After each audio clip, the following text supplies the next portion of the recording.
Okay, buckle up, fellow travelers and seekers of chill.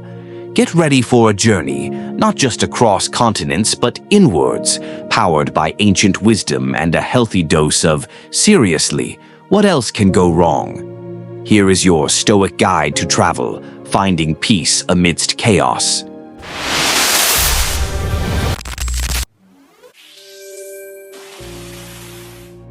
Hey everyone, and welcome back to Stoic Path. So, you've booked the flights, you've packed 3 times too many clothes, you've downloaded questionable translation apps, and you're ready to hit the road, or the skies, or the rails, wherever your adventurous spirit is dragging you. But let's be real for a second. Travel? It's amazing, right? The sights, the sounds, the smells, the questionable street food. It's the stuff of dreams and nightmares. Yeah, you know what I'm talking about. The flight that's delayed, then canceled. The lost luggage. The hotel booking that vanished into the ether. The scam artist who suddenly thinks you're best friends. The directions that make absolutely zero sense. The bus that was supposed to be here 20 minutes ago and is now a mythical creature. Travel can be stressful. Like, seriously stressful. It can turn even the most chill person into a raging ball of anxiety and frustration. And in today's world, with everything feeling a little unpredictable, travel chaos seems less like an exception and more like, well, just another Tuesday. So, what's a poor, weary traveler to do? Meditate until you levitate. Become a hermit. Live vicariously through travel vlogs. Nah. What if I told you there's an ancient philosophy forged in the fires of adversity by guys wearing robes and sporting impressive beards that is perfectly suited for the modern traveler? Enter Stoicism. Now, don't glaze over.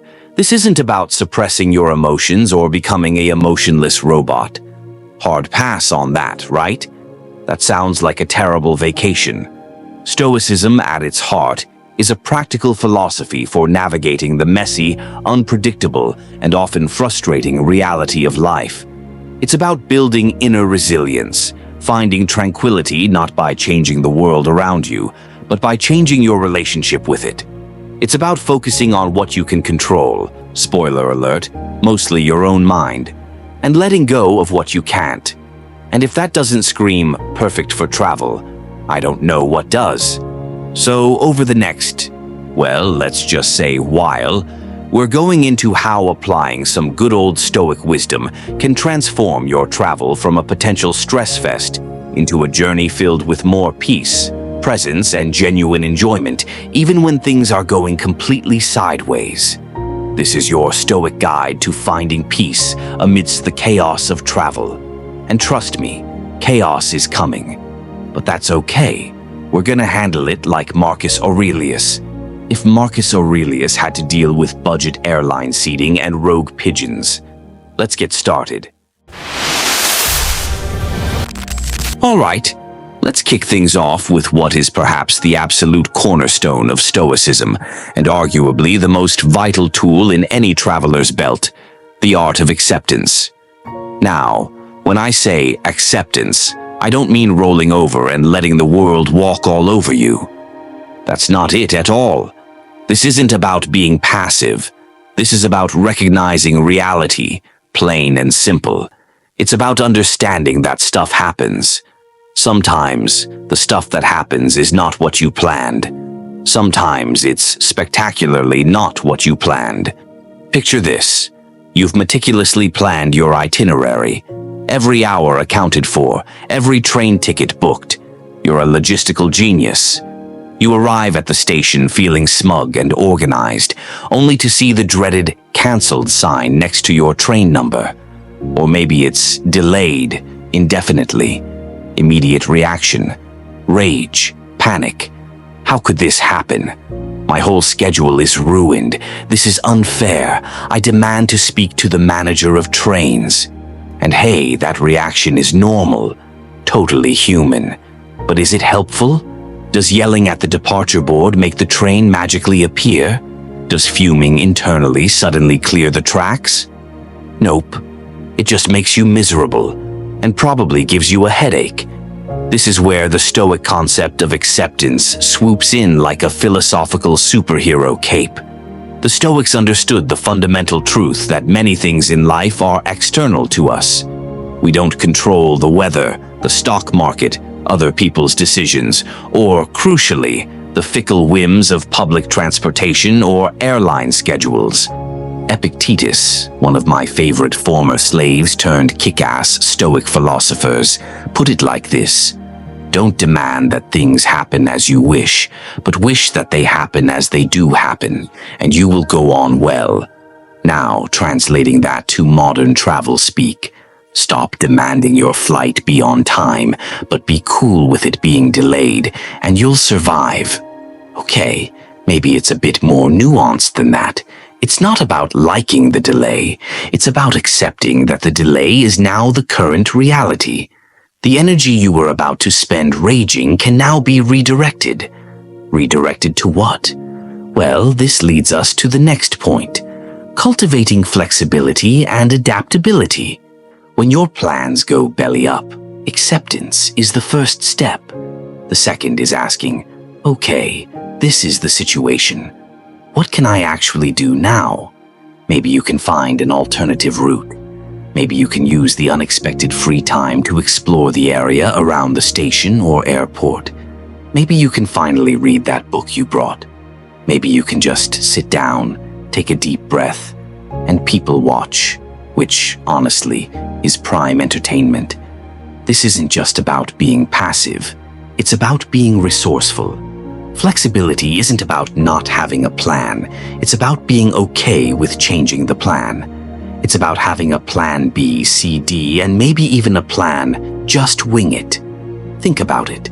The most stressful travelers are often the ones who are rigidly attached to their itinerary. Every deviation is a catastrophe. The Stoic traveler, having accepted the unpredictability of the external world, builds flexibility into their mindset before they even leave. They anticipate that things might go wrong, not in a pessimistic way, but in a prepared, realistic way. Lost your reservation? Okay, time to find a new place. This might lead you to a neighborhood you never would have seen, a guest house with amazing local character, or a hilarious story about sleeping in a bus station. Maybe that last one is less ideal, but you get the point. Luggage got sent to the wrong continent? Deep breaths. Accept that you will be wearing the same clothes for a few days.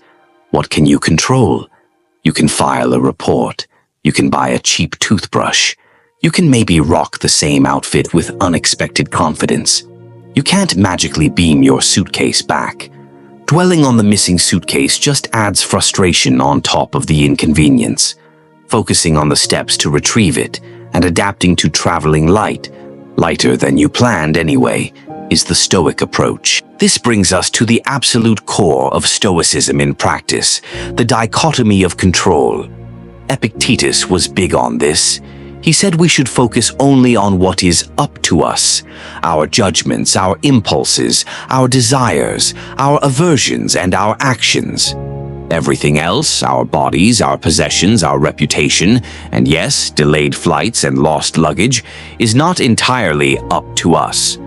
When you're traveling, it's a masterclass in things not being up to you. The weather? Nope. The local bureaucracy? Definitely not. The friendliness of the person serving you?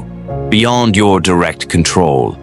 But your reaction to these things, your attitude, how you choose to respond, that is 100% up to you. This is incredibly liberating when you're stuck. Instead of thinking, this delay is ruining my trip, Zrenia, the Stoic mindset, shifts to, okay, the flight is delayed. I cannot change that. What can I control?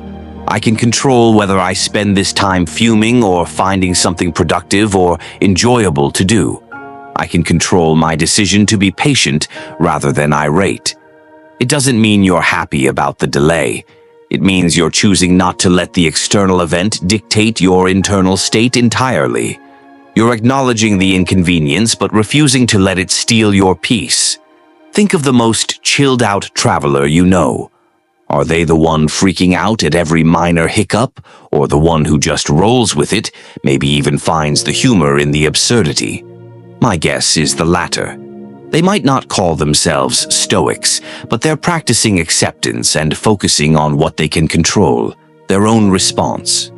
So, next time your travel plans hit a snag, and they will, because that's the nature of travel, pause, take a breath, apply the art of acceptance, recognize the reality of the situation, then pivot. Focus your energy on what you can influence, finding a solution, adjusting your expectations, or simply choosing to make the best of the unexpected detour. It's a powerful shift that can save you a massive amount of stress and, frankly, make you a much more pleasant travel companion. And isn't that a win-win? All right, let's keep moving, hopefully, without any delays. Okay, you've mastered, or at least are practicing, the art of not losing your mind when your bus is late. Now, let's talk about another huge part of the travel experience: navigating different cultures. Stepping into a new country, a new city, or even just a new region can be exhilarating. New sights, new sounds, new smells. Again, some better than others. But it can also be a little disorienting. Customs, traditions, social norms, they can be wildly different from what you're used to. And sometimes those differences can lead to confusion, awkwardness, or even unintentional offense. The Stoic approach here is incredibly valuable. It starts with embracing curiosity and open-mindedness. The Stoics believed in understanding the world around you, and that includes understanding the people in it. When you encounter a different culture, instead of approaching it with preconceived notions or judgments, approach it with a sense of wonder. Think, wow, this is different. Tell me more, rather than, well, that's weird, wrong.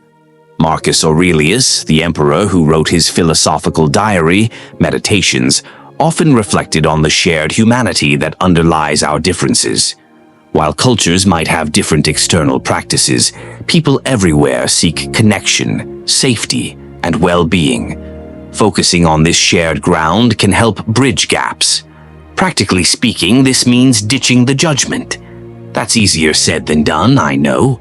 Our brains are wired to categorize and compare, but Stoicism encourages us to pause those automatic judgments. Why do they do things that way? What's the history behind this tradition? What values does this custom reflect? This open-mindedness naturally leads to the next Stoic-aligned practice: active listening and empathy. When you're interacting with locals, really listen. Not just to the words, but to the context, the tone, the non-verbal cues. Try to understand their perspective, even if it's completely alien to your own. This is especially important when misunderstandings happen, and oh boy, they will happen. Language barriers are just the start. There are cultural communication styles, different concepts of time, different ways of expressing politeness or disagreement. For example, in some cultures, a direct no is considered impolite. They might say maybe, or I will consider it, even if they mean absolutely not. If you're expecting a direct answer and don't get one, it can be frustrating. But if you approach the interaction with empathy, understanding that they are likely operating within their own cultural norms of politeness, you can navigate the situation with more grace. You can try rephrasing your question or seeking clarification without getting annoyed. Active listening also means paying attention to social cues. Is everyone taking their shoes off before entering? Are there particular greetings or gestures that are used? Observe and adapt. You're a guest in their space, and showing respect for local customs, even the ones you don't fully understand, goes a long way. This ties into the Stoic principle of living in harmony with the world around you. When you're in a different culture, part of living in harmony is respecting the way that society functions. It's recognizing that your way isn't the only way, or inherently the right way. This means avoiding the urge to impose your own beliefs or values. You might encounter practices that you personally disagree with or don't understand. The Stoic response isn't to loudly condemn them or try to convert everyone to your point of view. It's to observe, seek understanding if appropriate, and ultimately accept that different societies have different values and ways of life. You don't have to adopt those values, but you do need to respect their existence in that context. Think about dining in another country. You might find the food preparation methods different, the table manners unfamiliar, or certain dishes challenging.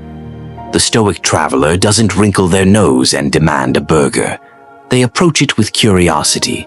They might try a little bit, ask questions about the ingredients, and appreciate the experience, even if it's not their favorite meal ever. They understand that this is part of the cultural immersion. Another example, bargaining in markets. In some cultures, it's expected, even a social dance. In others, it's seen as rude. Knowing when and how to engage is key.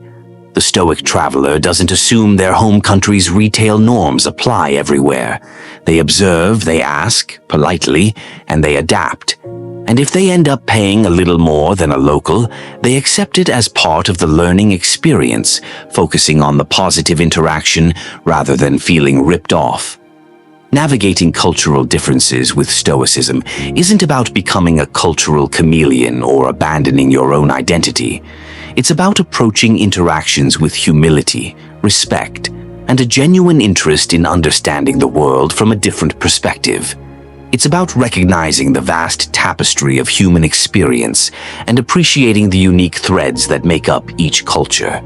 It makes you a better, more thoughtful traveler, and honestly, makes the experience so much richer than just ticking off tourist sites. So, pack your curiosity, unpack your judgments, and get ready to learn from the world around you. It's a core part of the journey.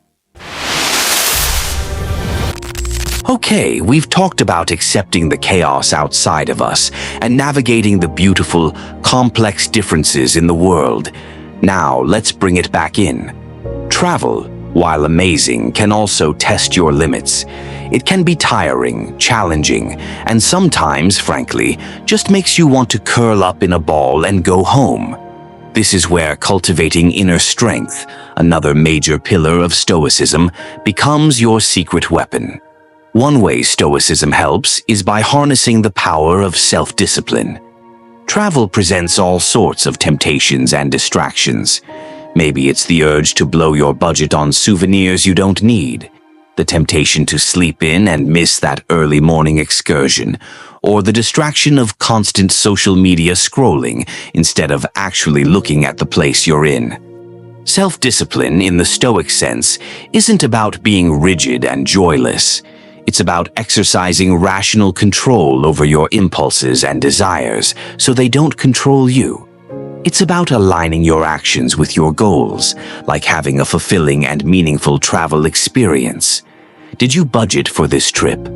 Self-discipline helps you stick to it, resisting that expensive, unnecessary purchase that will just gather dust back home. Are you hoping to learn about the history of a place? Self-discipline gets you to the museum, even when you're feeling lazy. It's about making conscious choices that serve your deeper intentions for the trip, rather than being swept away by every fleeting urge. This self-control also extends to managing your energy and well-being on the road. It might mean sticking to a healthier routine despite being out of your element, resisting the urge to party every single night, unless that's your specific goal, no judgment, or making sure you get enough rest. These simple acts of self-discipline contribute to your overall resilience and ability to handle whatever the journey throws at you. Another incredibly powerful Stoic practice for travelers is mindfulness and gratitude. Mindfulness, the practice of being present in the moment, is literally what travel is made for.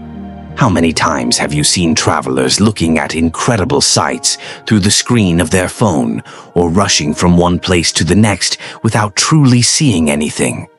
Stoicism encourages us to pay attention. to fully engage our senses, to notice the details. What does the ancient ruins smell like? What are the sounds of the bustling market? What are the subtle colors in that sunset? Being mindful allows you to fully immerse yourself in the experience, to drink it all in, rather than letting your mind wander to your to-do list back home or worrying about the next leg of the journey. And hand in hand with mindfulness is gratitude. The Stoics believed in appreciating what you have. When you're traveling, even when things are tough, there is always something to be grateful for. The fact that you get to travel is a privilege many people don't have. The beauty of a landscape, the kindness of a stranger, a delicious meal, even just a comfortable place to rest your head at night. Taking a moment each day, maybe before you go to bed, to reflect on a few things you are grateful for from that day's travel can dramatically shift your perspective. It pulls your focus away from the annoyances, the long line, the confusing sign, the slightly too hard bed, and onto the positive aspects of the journey. It helps you appreciate the richness of the experience, even amidst the inevitable challenges. Finally, Stoicism is about developing mental resilience. Travel will throw you curveballs. You'll face setbacks, disappointments, moments of frustration, maybe even fear or anxiety. This is where Stoicism teaches you to bend, not break. It's about understanding that difficulty is a part of life, and thus, a part of travel. The Stoics practiced voluntary discomfort, sometimes deliberately putting themselves in slightly challenging situations, not to be masochistic, but to build toughness and realize they could handle more than they thought. You don't need to sleep on a bed of nails on your vacation, but you can approach a challenging travel day with that same spirit. Okay, this is tough. The bus is crowded, it's hot, and I'm lost. But I can handle this. I've handled tough things before. This is an opportunity to practice patience, persistence, and problem solving. It's about reframing adversity. Instead of seeing a setback as a disaster, see it as a test of your resilience, an opportunity to learn and grow. Did you get slightly ripped off by a street vendor? Instead of dwelling on the unfairness, learn from the experience and be savvier next time. Did you miss your connecting flight? Use the unexpected layover to explore the airport or catch up on work rather than seeing it as wasted time. This mental fortitude isn't about suppressing your feelings. It's okay to feel frustrated or disappointed, but it's about not letting those feelings consume you. It's about acknowledging them and then choosing to focus on how you can move forward, how you can adapt, and what you can learn. By practicing self-discipline, mindfulness, gratitude, and actively working on your mental toughness, you become a more capable and resilient traveler.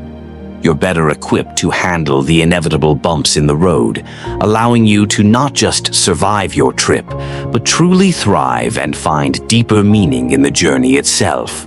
So, flex those mental muscles. Your inner Stoic is ready for adventure. All right, we've covered the big guns, accepting the chaos, embracing cultural differences, and building that inner strength. So, what's the payoff?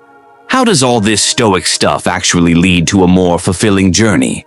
Well, when you combine these principles, travel transforms from just a series of external events, places visited, photos taken, boxes checked, into a profound internal experience. When you accept that things won't always go perfectly, you free yourself from constant frustration and anxiety. You're more present, more open to spontaneous detours and unexpected delights. The focus shifts from rigidly adhering to a plan to embracing the unfolding reality of the trip. When you approach cultures with curiosity and empathy, you move beyond being just a tourist looking from the outside in. You connect with people on a deeper level, gain genuine insights into different ways of life, and broaden your understanding of the world and your place in it. These interactions become some of the most memorable and meaningful parts of the journey. And when you cultivate inner strength, Practicing self-discipline, mindfulness, gratitude, and resilience, you are better equipped to handle the inevitable challenges, big or small. You don't get derailed by minor inconveniences. You appreciate the small moments of beauty and kindness. You learn about yourself, your capabilities, and your limits in new and challenging environments. Think about the classic travel stories people tell.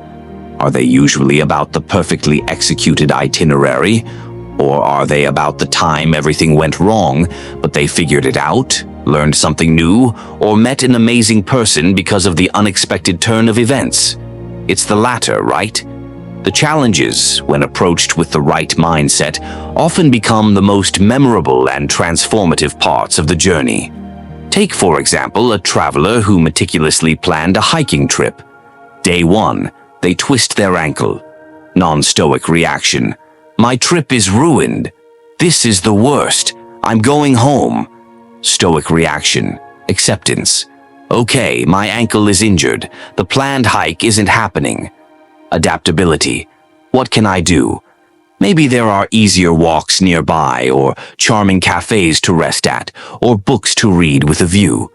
Gratitude. I'm grateful it's just a sprain and not a break. I'm grateful for this beautiful scenery, even if I can't hike it all. Inner strength. I can handle this disappointment. I can find enjoyment in a different kind of experience. This traveler might not have completed their planned hike, but they still had a rich experience, learned about adapting, and maybe discovered a hidden gem they would have missed otherwise. Or consider a traveler struggling with solo travel loneliness. Non-Stoic reaction: "This is awful. I'm so alone. Everyone else is with friends. I should just stay in my room." Stoic reaction: acceptance. It's normal to feel lonely sometimes, especially in a new place. Focus on control. I can't force people to talk to me, but I can control my actions. I can go to a communal dinner, join a walking tour, or simply strike up a conversation with the person next to me in the park. Resilience. This feeling is temporary. I can push through this discomfort and seek connection.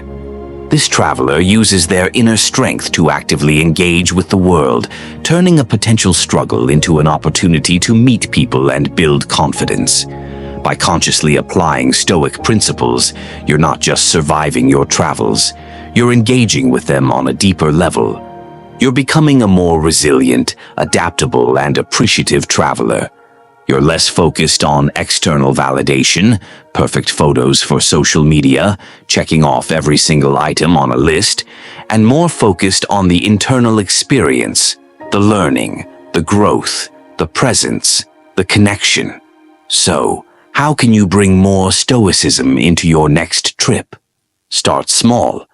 Before you leave, anticipate potential challenges. What could go wrong? Don't dwell on it. Just acknowledge the possibilities. Mentally prepare yourself to accept those things if they happen.